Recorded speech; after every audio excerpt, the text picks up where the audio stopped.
Welcome to GTC's Teaching Tidbits Blackboard Ultra.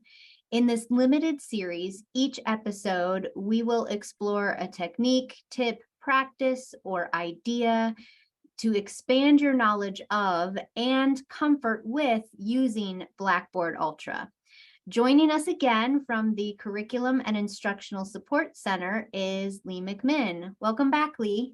Thank you, Rachel. It's good to be here.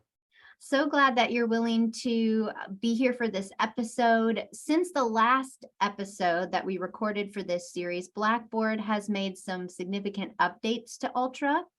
Lee is here to share some specific updates that have come for September 2022. So Lee, I'm going to turn it over to you to share your tidbits. All right. Thank you, Rachel. Yes, the updates for September, there's a good bit of them you're going to be real happy with, I believe. And so let's jump into that. So you can see here, just a little intro screen, no biggie. Here's basically the updates. There's two parts. So with the first part, we'll look at dealing with assessment and grading. First, copying rubrics between courses.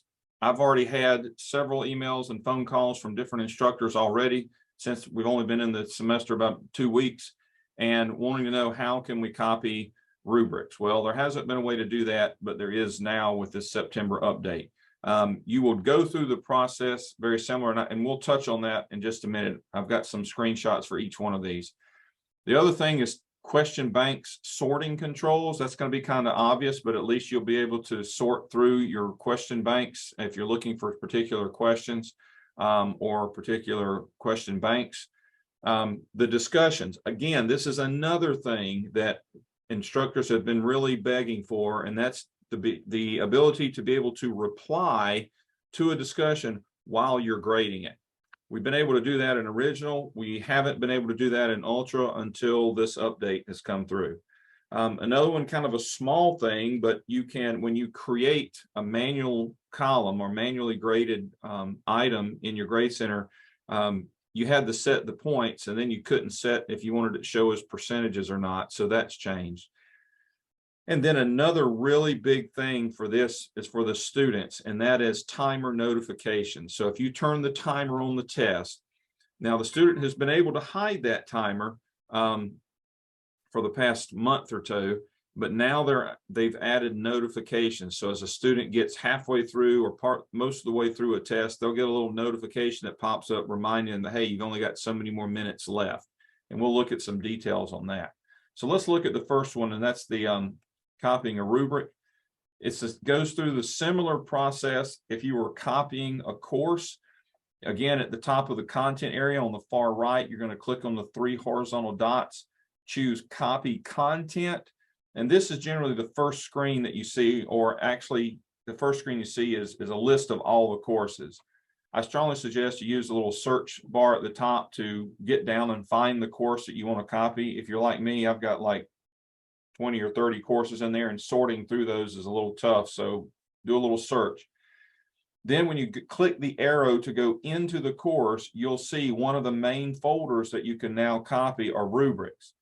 Now, if you want to copy all the rubrics from that course, you would check the little box on the left-hand side. If you want to go in and copy a specific rubric, then you would click the box on the right-hand side, or the little arrow. If you click the arrow to the right-hand side, it'll jump into the rubrics folder. You'll see a list of the rubrics in that course. You can simply click the box on the left-hand side to select the one or more rubrics you want to copy. Then at the bottom of that panel, you just click copy content, and it will copy those rubrics over to the course or into the course you're at. So that's really good. I know a lot of instructors should be happy for that. Next thing, again, the question banks. Again, this is kind of obvious. You can sort by number of questions. So if you're looking through all your question banks, you will see which question bank has the most or the least questions in it. You can sort by that. You can sort by last date that the question banks were edited. And of course, you can sort by name, so you can get them in alphabetical order if you like. We haven't had these sort features until this update, so this is a big improvement, as well as being able to edit and create question banks, which we got the last update. This, we don't have a screenshot. Actually, I do on the next page, but I just wanted to post this up here so you could see what we're saying. Many times when we're grading the discussions, we want to be able to reply to them and grade them at the same time. Well, with this update, that's what you can do. I know lots of instructors have been screaming for this. Well, now we have it. Basically, it looks like this. If you go into grade, you can see where you can post the grade. You could click on the rubric if you're using a rubric to grade it. But then right here, and this is the new feature down below where you see the students posting, you can reply straight from the screen where you would grade. So that's going to be a big help, I think. Points manually operated. Again, if you create a manual column in your grade center, when you go in to edit the properties of that, you can set the maximum points, and you can choose how you want that grade to display, whether you want it to display as points, percentages, or whatever. You'll have that drop down box. Before, you had to set the points, save it, and then come back and change the display. But now it's all in one screen. So that's really good. And then here's the big thing. I do have an image of this, but the image doesn't display all this information. And I know this is a lot. So what I suggest you, if you want to get this and print this out, you can go to the release notes in Blackboard. Just search Blackboard release notes on their help, and it'll take you to the page that has all this. But basically, the notifications that a student will get during a test depends on how much time the test originally has. If it's originally less than 10 minutes, then they're not going to have a notification at all. If it's an hour, up to an hour, and greater than 10 minutes, then they'll get a single reminder when 10% of the time remains. And you can see this example. If it's a 10-minute test, then at 1 minute, they will get a reminder that tells them that's how much time they have left. If it's equal to an hour or greater, then they will get it at 50% time. So again, if the test is 1 hour long, then they'll get a notification at 30 minutes, and then they'll get a notification with 10% of the time remaining. All right. So for an hour, they'll get it at like 6 minutes or something like that. So be aware of that. If you give a student a time limit accommodation, like time and a half, double time, whatever, again, if it's less than 10 minutes, then there's no added notification.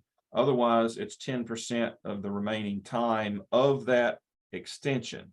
So if you give them 30 extra minutes, they'll get one when 3 minutes of that extra time is left, and it goes down from there. If a student has an unlimited time accommodation, which means they have as much time as they want, of course, they get no notification. These notifications that pop up will auto disappear after 20 seconds. All right. And this is basically what it looks like. The timer bar is across the top. And when it reaches whatever time they would get a reminder, that's what pops up. And again, this little reminder will stay up for 20 seconds unless the student clicks the X to make it go away.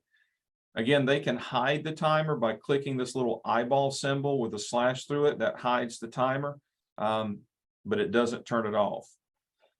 So that's what we have with assessments. Now, there's a couple other things that deal with course and content design. One of those deals with course copying, and other deals with activity stream.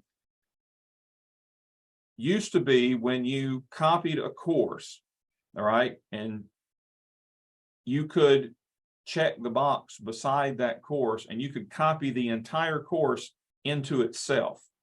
Well, that's kind of crazy because then you get duplicates of everything. Many times, though, we want to copy a test or an assignment or something else within the course and then modify it just a little bit. So what this update prevents is it prevents you from copying the entire course back to itself.